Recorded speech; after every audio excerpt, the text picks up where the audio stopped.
ყოველ მესამე ადამიანი მზეზე განიცდის თავის ტკივილს და ხშირად ამბობენ ხოლმე რომ აი მზეზე გავედი და თავი მისკდება ახლა ხშირად არის რომ თავის ნახევარი ტკივათ ადამიანს ამ დროს და პულსირებს ეს ტკივილი და რომ მოძრაობენ მოძრაობაზე უფრო უარესდება ტკივილი. ზოგ ადამიანს აქვს შაკიკი და იცის და ვისაც შაკიკი აქვს მას უმძაფრდება ტკივილი შაკიკზე და ეს ცნობილი ამბავია. მაგრამ ადამიანების ნაწილს არ აქვს შაკიკი, მაგრამ მაინც ეგეთ ტკივილები აქვთ და არიან ხოლმე რას დააბრალონ ეგეთ დროს ეგეც შაკიკის მსგავსი ტკივილია უმეტესად თითქმის 70-80% შემთხვევაში ზოგ შემთხვევაში ადამიანი დაიღლება უბრალოდ და დაეჭიმება კისერი განსაკუთრებით დეჰიდრატაცია თუ განიცადა წყალი ვერ მიიღო და ფიზიკურადაც დაიძაბა და მაგრამ შეიძლება დაძაბვის თავის ტკივილი ქონდეს ადამიანს მაგრამ უმეტესად ვისაც მზეზე თავის ტკივილი ეწყება შაკიკის თავის ტკივილია რა ხდება ახლა ეს სინათლე ჩვენს ბადურას ანუ თვალში უკან რაც არის დაფა მაგას ხდება და აქტიურებს ძალიან ეგ აქტიურებს მხედველობის ცენტრს თავის მხრივ და მხედველობის ცენტრის გააქტიურება აქტიურებს ძალიან თავის ტვინს ჯერ ვიზუალური კორტექსი აქტიურდება და შემდეგ თავის ტვინს ძალიან და ოვერსტიმულაცია ხდება გადამეტებული სტიმულაცია ხდება თავის ტვინის და აი მაგ დროს იწყება თავის ტკივილი დაახლოებით მზეზე გასვლიდან 10-15 წუთის ფარგლებში იწყება ხოლმე ეს თავის ტკივილი მეორე მექანიზმი არის რომ სიცხე ანუ თავი ხო ცხელდება მზე რო ურტყავს პირდაპირ და ეგ სისხლძარღვებს აფართოებს და სისხლძარღვებს რომ აფართოებს ხოლო სისხლძარღვები რატო ფართოვდება ჯერ ერთი სითბოზე ფართოვდება მეორე ერთი თავი რო ხურდება უნდა გაგრილდეს და გაგრილების მექანიზმია სისხლძარღვების გაფართოება რომ ბევრმა სისხლმა იმოძრაოს რომ ეს სითბო წაიღოს და სისხლძარღვების გაფართოება გარშემო ნერვებს აღიზიანებს და ამას ადამიანი აღიქვას როგორც ტკივილად მესამე მექანიზმი რატომაც თავი ტკივა ადამიანის სიცხეში არის რომ დეჰიდრატაცია წყალს რო კარგავს ტვინი პატარავდება ფიზიკურად პატარავდება მართლა პატარავდება და გამოიყოფა ტკივილის მედიატორები ამ დროს და ადამიანს თავი ტკივა მეოთხე მექანიზმი არის რომ UV რადიაცია ულტრა E-სფერი რადიაცია რომელიც მზეს აქვს აზოტის ოქსიდის გამომუშავებას უწყობს ხელს და ეგ კიდე ჯერ სისხლძარღვებს აფართოებს და აძლიერებს ნეიროგენულ ანთებას შესაბამისად რამდენიმე მნიშვნელოვანი მექანიზმი აქვს მზეს რატომაც იწვევს თავის ტკივილს ძირითადად არის თავის ნახევარი ტკივა ხოლმე ადამიანს პულსირებს და შეიძლება სინათლის შიშიც ქონდეს ან სინათლეზე უნდა რომ დააღწიოს თავი ამ სინათლეს შეიძლება არ ქონდეს კლასიკური შაკიკის სიმპტომები ადამიანს მაგრამ მაინც შაკიკის თავის ტკივილში გადის ეგ ერევათ ხოლმე ხშირად ერთმანეთში რომ გონიათ რომ ხო შაკიკი დიაგნოზირებული შეიძლება არ ქონდეს ადამიანს მაგრამ მაინც შაკიკის მსგავსი თავის ტკივილი ქონდეს რაც მაინც შაკიკის ნუ ყოველ შემთხვევაში სავარაუდო შაკიკში გადის დიაგნოზებში ანუ მედიცინა აღიქვას მაინც როგორც შაკიკს მიუხედავად იმისა დიაგნოზირებული შაკიკი აქვს თუ არა ადამიანს რომელსაც მზე მოქმედებს ისე რომ გადის ხოლმე მზეში და თავი ტკივდება მალევე როგორ გავარჩიოთ ახლა ეს მზეზე გასვლისას თავი რო ტკივა შაკიკია თუ დაძაბვის თავის ტკივილია დაძაბვის თავის ტკივილი არის ხოლმე ორივე მხარეს ზეწოლის წნევის შეგრძნება და სიარულის დროს არ ძლიერდება და შაკიკის თავის ტკივილი რო გადაადგილდები ფიზიკურად რომ მოძრაობ ტკივილი ძლიერდება ეგ არის ძალიან დიდი განსხვავება და ხანგრძლივობა ორივეს ნუ რამდენიმე საათი შეიძლება ქონდეს 3 დღე შეიძლება გაგრძელდეს შაკიკის თავის ტკივილი ნუ დაძაბვის თავის ტკივილი შეიძლება 1 კვირაც გაგრძელდეს ახლა ვთქვათ მკურნალობა როგორ მკურნალოთ ეფექტურად და რის გაკეთება შეიძლება ყველაზე ეფექტური საშუალება მიიჩნევა, რომ არის იბუპროფენი. ყველაზე ეფექტური და უსაფრთხო გულისხმობ შემთხვევაში ერთად. თორე ყველაზე ეფექტური სუფთა ეფექტურობით არ არის იბუპროფენი, მაგრამ ყველაზე ეფექტურს პლუს უსაფრთხო ერთად არის იბუპროფენთან იაფიც. აი 10-დან რო შევაფასოთ, დაახლოებით 8.5 ქულა ექნება ეფექტურობაში, 9 ქულა ექნება უსაფრთხოებაში. 200-დან 400 მილიგრამამდე მიიღება დღეში 1200 მილიგრამამდე შეიძლება იყოს დღიური დოზა. შეიძლება რომ რამდენიმეჯერ მიიღოს ადამიანმა რამდენიმე საათის გამოტოვებით დღის განმავლობაში. აქ არის ხოლმე კითხვა, რომ ანთების საწამლო არასტეროიდებს რო იღებენ ადამიანები, ვისაც კუჭი აწუხებს რაქნას, გამოსავალი არის 90%-იან გამოსავალს გთავაზობთ. 90%-იან გამოსავალი არის, რომ მიიღოს ადამიანმა ომეპრაზოლი, ან ლანსოპრაზოლი, ან პანტოპრაზოლი კვებამდე დილით დღეში 1 ცალი და იცავს მოკლედ კუჭს. 90%-ით ჩათვალეს, რომ იცავს იბუპროფენის, ან ნაპროქსენის, ან სხვა, ან ასპირინის, ან მათი ეგენი ხო კუჭს აღიზიანებენ ზოგადად და ეგენი კუჭს აღიზიანებენ, მაგისგან იცავს მოკლედ ძალიან მაღალი პროცენტულობით. მეორე წამალი, რომელიც ასევე ძალიან ეფექტურია, არის ნაპროქსენი. ნაპროქსენს 8.5-ს დაუწერდი ასევე ეფექტურობაში 10-დან. და 8.5 კიდე უსაფრთხოებაში 220 მილიგრამი ერთხელ დღეში მიიღება, ან 440 შეიძლება, ან ორჯერ დღეში.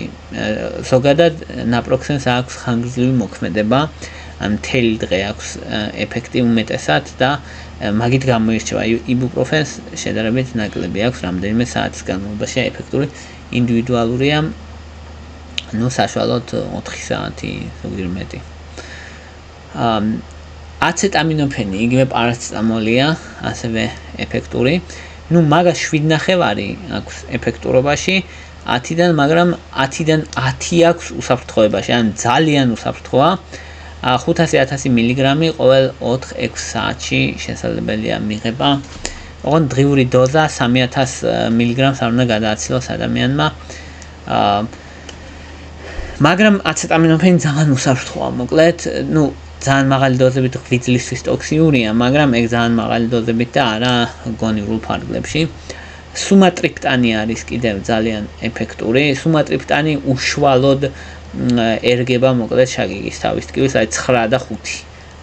ყველაზე ეფექტურია მოკლედ, ვისაც თავის ტკივილი აქვს, სუმატრიპტანი მიშება ყველაზე ეფექტურად 50-ან 100 მილიგრამი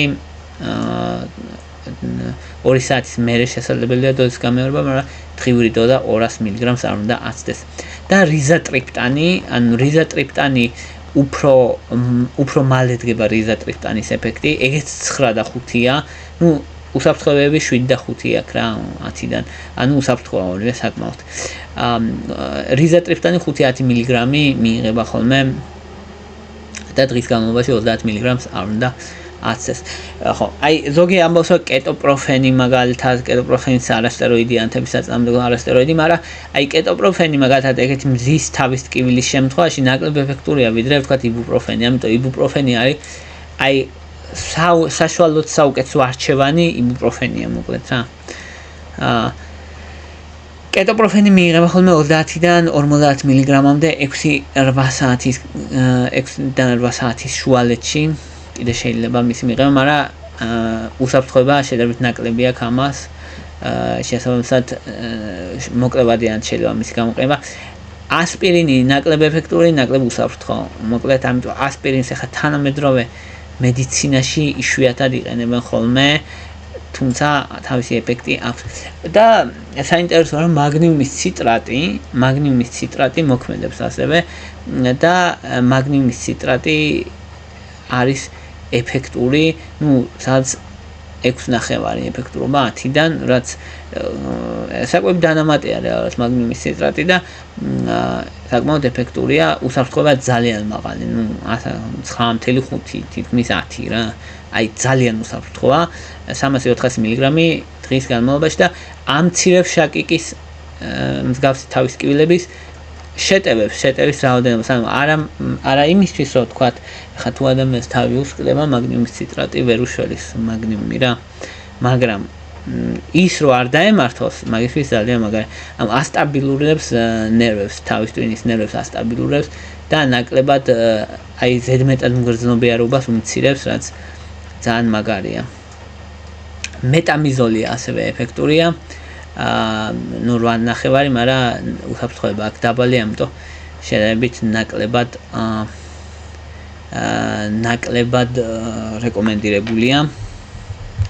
ეხლა თქვათ საკვები დანამატებიდან რა არის ესეთი თავის ტკბილების დროს კარგი და ნუ პრევენციისთვის რომ არ დაგვემართოს. მაგნიუმის ციტრატი მოკლედ რაც გითხარით, ეგ საუკეთესო არა, რომელიც აი ამ ნეირონების აღგზნებადობას ამცირებს, ზედმეტ აღგზნებადობას, ვაზოსპაზმის პრევენციას ახდენს და შესაბამისად უსაფრთხოა და ეფექტურია.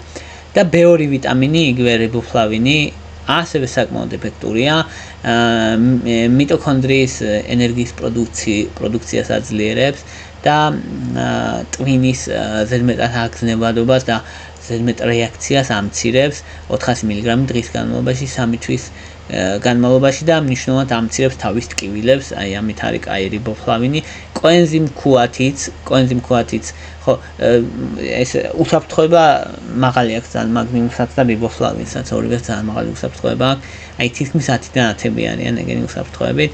კოენზიმ Q10-იც ძალიან კარგია, მოკლედ ანუ მიტოქონდრიების მიერ ATP-ის სინთეზს აძლიერებს და ოქსიდაციურ სტრესს ამცირებს ნეირონებში 100-დან 300 მგ დღის განმავლობაში 3-6 თვე მიიღება ხოლმე და ერთ-ერთ საუკეთესოდ მიიჩნევა.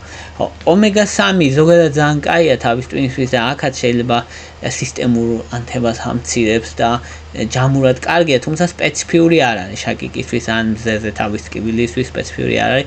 ვიტამინი D-ც ჯამში კარგია, მაგრამ ნუ მელატონინი ასევე ადამიანს რომელსაც ეს არის სხვა შორის კორელაცია, რომ მელატონინი არის საძილე.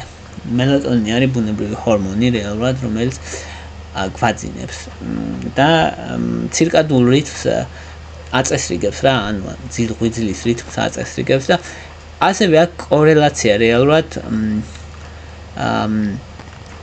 აი მასთან შაკიკის თავის ტკბილების ეპიზოდების შემცირებასთან, ამიტომ მელატონინის მიღება 3 მგ ღამე ამცირებს მნიშვნელოვნად შაკიკის შეტევებს და ამითაც ხო, ოღონდ ეს ხანგრძლივად არ გამოიყენება ხოლმე როგორც წესი, თუმცა მაღალი უსაფრთხოება აქვს, ნუ 10-დან 9 არის რეალურად უსაფრთხოებით.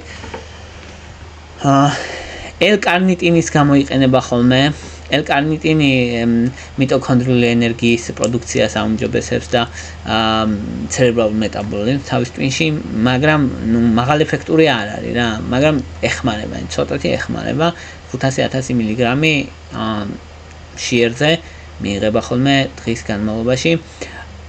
ხო, კიდევ არის კომბინაცია, ეს კომბინაციას აკეთებენ ხოლმე მაგნიუმს პლუს B2 ვიტამინი პლუს კოენზიმ Q10 და მიიჩნევა რომ ძალიან მაღალი ეფექტურია, თითქმის 60%-ით ამცირებს ხოლმე ასეთი თავის ტკბილების და შაკიკის მსგავსი თავის ტკბილების შეტევებს და თან კიდე სუპერ შედეგი აქვს, რეალურად სუპერ უსაფრთხოება აქვს გრძელვადიანად, რა შეიძლება თვეების განმავლობაში ყოველ შემთხვევაში 6 თვე ისე შეიძლება გამოყენება თავისუფლად და მე შესვენება მე ისე გამოყენება. მოკლედ ძალიან კაი კომბინაციაა და ეხმარება მნიშვნელოვნად ეს კომბინაცია რეალურად ვისაც თავის ტკბილები აწუხებს. ხო, რაც შეეხება კიდე ვარჯიშები არის ხოლმე ძალიან მნიშვნელოვანი კომპონენტი, იმიტომ რომ აი თავის ტკბილი არის კომპლექსური პრობლემა. ეს ხომ არ არის მხოლოდ თავის ტკბილი და მორჩა, ხო, კომპლექსური პრობლემა, რომელშიც ანთება არის მნიშვნელოვანი, რომელშიც არის თავის ტვინის ოვერსტიმულაცია და სისხლძარღვების გაფართოება და ასე. შესაბამისად, ვარჯიშს აქვს ძალიან დიდი მნიშვნელობა. ერთი არის, რომ დღის განმავლობაში სიარული ან აერობული ვარჯიშები დაახლოებით 30 წუთი არის საუკეთესო. ასე იოგა, ნუ ვისაც შეუძლია ან უნდა სურვილი აქვს, იოგაც ერთ-ერთი საუკეთესოა და ეფექტური და თვითონ თავის ვარჯიშები ასევე დაახლოებით 30% ამცირებს ხოლმე თავის ტკივილებს განსაკუთრებით დაძაბვის თავის ტკივილისაც, მაგრამ შაკიკისთვისაც ეფექტურია. ან დღის განმავლობაში რო გააკეთოს ადამიანმა 5 მთავარი ვარჯიში რეალურად. პირველი არის კისრის იზომეტრიული შეკავება, ესეთი ვარჯიში ქვია. ეგ არის ძალიან მარტივი, ანუ ეს ხელს შუბლზე მიიდებ და თავით მოაწვევი. ოღონდ რეალურად მოქმედება არ უნდა გააკეთო, მაგრამ კუნთები უნდა დაძაბო. მერე გვერდიდან, მერე აქეთ გვერდიდან და 5-10 მერე უკან, ანუ 4-ვე მხარეს ესე უნდა გააკეთო, 5-10 წამი უნდა 10-15 წამი უნდა გააჩერო, ან 5 წამი, ან 10 წამი, რამდენიც შენთვის კომფორტული იქნება და დაახლოებით 10 ჯერ უნდა გაიმეორა აი ყველა მხარეს ეგ. მეორე მნიშვნელოვანი ვარჯიში არის ჩინთაკ ქვია, ქართულად არ ვიცი რა იქნება, მაგრამ იდეაში არის ნიკაპის უკან შეწევა რა, აი ისე უნდა გააკეთო, რომ თავი შეწიო უკან, რომ ეს ორმაგ ღაბაბი გაგიჩნდეს, აი ეს რაღაცნაირად ესე. და იგრძნობ, რომ კისრის ძირითადი კუნთები როგორ დაიჭიმება მაგეროს და ასწორებს რეალურად ხერხემალს ეს ვარჯიში და ძალიან მნიშვნელოვანია. 5 წამის განმავლობაში უნდა შეიკავო და 10-15 ჯერ უნდა გაიმეორო ეს ვარჯიში.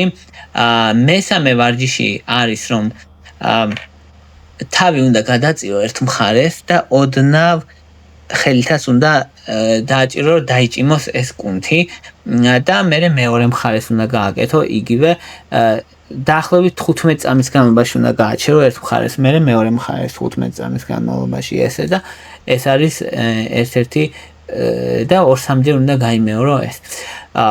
და აი ამ კუნთებს ბისთვის კისრის კუნთებისთვის ძალიან მნიშვნელოვანია და ან ტრაპეციული კუნთისთვისაც ასევე მნიშვნელოვანია. ასევე ლავიწზე და ამწევი კუნთის დაჭიმვა და მაგისთვისაც კარგია. შემდეგი ვარჯიში არის კისრის ტრიალი.